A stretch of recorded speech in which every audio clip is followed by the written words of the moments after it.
Sabe aquela pergunta que acompanha a humanidade desde sempre? Desde que a gente olhou para as estrelas pela primeira vez?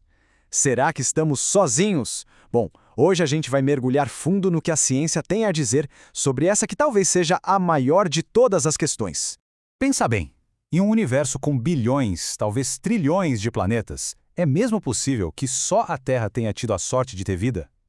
É uma pergunta que parece simples, né? Mas ela tem o poder de virar de ponta cabeça tudo o que a gente pensa sobre nós mesmos.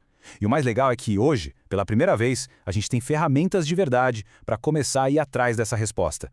Ok, então para começar essa busca, a gente precisa primeiro ter uma noção do tamanho do campo de jogo, digamos assim.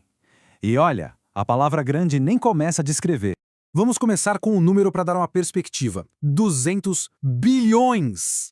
Essa é a estimativa de quantos planetas podem estar girando em volta de estrelas parecidas com o nosso Sol. E isso só aqui na nossa galáxia, a Via Láctea. Agora, lembre-se que a Via Láctea é só uma gotinha no oceano cósmico, uma entre bilhões de outras galáxias.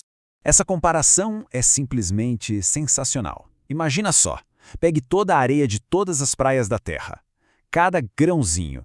Para cada um deles, existe pelo menos uma estrela lá fora no universo. Quando a gente pensa nessa escala, a matemática, a pura estatística, meio que grita que seria muito, mas muito improvável que a vida tenha acontecido uma única vez, né? Beleza, então planetas existem aos montes, isso tá claro. Mas o que faz um planeta virar um lar? Quais são os ingredientes? Agora a gente vai dar uma olhada no que seria a receita cósmica para a vida. Isso é uma coisa muito louca de se pensar. Há algumas décadas, a gente nem tinha certeza se existiam planetas fora do nosso sistema solar. Era tudo especulação.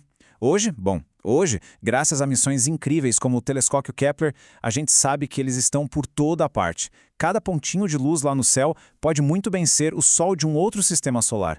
E aí entra um conceito super importante, a zona habitável. A galera até chama de zona cachinhos dourados, sabe? Nem muito quente, nem muito frio, a distância certinha da estrela para que a água possa existir em estado líquido na superfície. E a água, ela é fundamental pelo menos para a vida como a gente conhece. Mas será que a vida só pode existir nesse espacinho?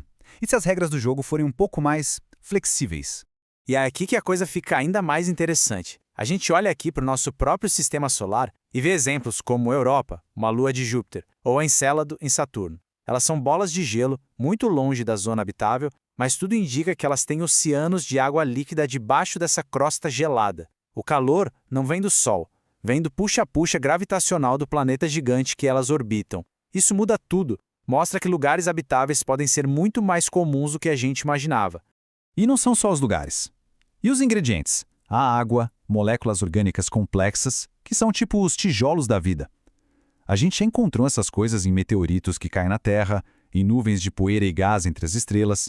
Ou seja, os ingredientes básicos para a vida não são uma exclusividade da Terra. Eles estão por aí, espalhados pelo cosmos, como se fossem sementes esperando um lugarzinho fértil para brotar. E se a gente precisa de uma prova de que a vida é teimosa, é só olhar aqui para casa. Esses são os extremófilos. São organismos que vivem em lugares que a gente achava que eram impossíveis. Pensa em vulcões submarinos fervendo, em desertos super secos, dentro de geleiras. A vida dá um jeito. Isso mostra pra gente o quão resiliente ela pode ser. E se ela consegue aqui, por que não conseguiria em ambientes que a gente considera hostis lá fora? Ok, então a gente tem os lugares, a gente tem os ingredientes. Mas como é que os cientistas organizam essa busca? Como é que a gente sai da especulação e começa a calcular as probabilidades de verdade? E aí que entra a famosa equação de Drake. Ela foi proposta lá em 1961 pelo astrônomo Frank Drake. E olha, o objetivo dela nunca foi dar um número exato. A grande sacada da equação é que ela funciona como um guia. Ela pega essa pergunta gigante, quantas civilizações existem por aí, e quebra em pedacinhos menores em fatores que a gente pode tentar estimar. E aqui a gente vê uma coisa muito legal. Como a ciência evolui. De um lado, a gente tem a equação de Drake, que é focada em achar civilizações que conseguem se comunicar, tipo com rádio. Ela busca pelo quem. Mas mais recentemente surgiu a equação de Seeger, e a abordagem dela é diferente. Ela quer estimar o número de planetas com qualquer tipo de vida detectável. Ela busca pelo o quê. É uma mudança de foco fundamental. A gente não está mais procurando só por inteligência, mas por biologia. E isso é algo que telescópios como o James Webb finalmente nos dão a chance de fazer. Só que tudo isso que a gente conversou nos leva a um paradoxo, talvez o maior mistério de todos. Se tem tantos planetas, tantos ingredientes, tantas chances, Por que quando a gente aponta nossos telescópios para o céu, tudo que a gente encontra é silêncio? Um grande e profundo silêncio. Essa é a essência do paradoxo de Fermi, que leva o nome do físico Enrico Fermi. Diz a lenda que ele soltou essa pergunta no meio de um almoço: onde está todo mundo? É exatamente essa contradição. As probabilidades dizem que o universo deveria estar cheio de vida, mas a gente não vê sinal de absolutamente nada. E as possíveis explicações para esse silêncio são fascinantes. Pode ser que a vida seja de fato muito, muito rara, ou que o universo seja tão absurdamente grande em espaço e tempo que as civilizações nunca se encontram. Ou pode ser que a gente simplesmente não saiba procurar direito. Mas tem uma ideia que é mais assustadora, a do grande filtro. Uma espécie de barreira, um desafio quase impossível que toda a vida precisa superar para se tornar avançada. E aí a grande questão é, será que a gente já passou por esse filtro? Ou ele ainda está no nosso futuro? Então, em vez de ficar só esperando um alô do espaço, a ciência moderna decidiu partir para uma busca ativa. A gente está literalmente farejando o cosmos em busca de pistas. E o método que a gente usa hoje em dia é genial.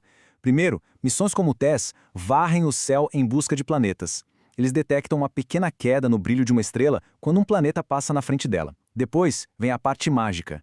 Telescópios como o James Webb analisam a luz dessa estrela que atravessou a atmosfera do planeta. A atmosfera funciona como um filtro, e a gente consegue ler nesse filtro quais gases estão presentes ali. É incrível. Mas aí tem um detalhe super importante. Não adianta achar um gás só. O oxigênio, por exemplo, que a gente associa tanto à vida, pode ser criado por processos que não têm nada a ver com biologia. O verdadeiro pulo do gato, a evidência mais forte, seria encontrar uma combinação de gases que não deveriam estar juntos. Por exemplo, oxigênio e metano. Eles reagem e se destroem muito rápido. Para eles existirem juntos numa atmosfera, alguma coisa, tipo a vida, precisaria estar produzindo eles o tempo todo. No fim das contas, essa busca por vida lá fora acaba nos forçando a olhar para dentro, a refletir sobre nós mesmos. Imagina por um segundo o impacto. Se a gente descobrisse vida, mesmo que fosse uma bactéria, num outro planeta. Seria sem dúvida a maior descoberta da história da humanidade. Significaria que a vida não é um acidente, um milagre exclusivo da Terra. Significaria que o universo é, em sua essência, vivo. E que nós fazemos parte de uma tapeçaria cósmica muito, mas muito maior. Então, no fim do dia, a busca por vida no cosmos é também uma jornada para a gente se entender. Ao procurar por eles, a gente é forçado a definir o que significa estar vivo, o que significa ser humano e qual é, afinal, o nosso lugar nesse universo tão vasto. E essa busca, bom, ela está apenas começando.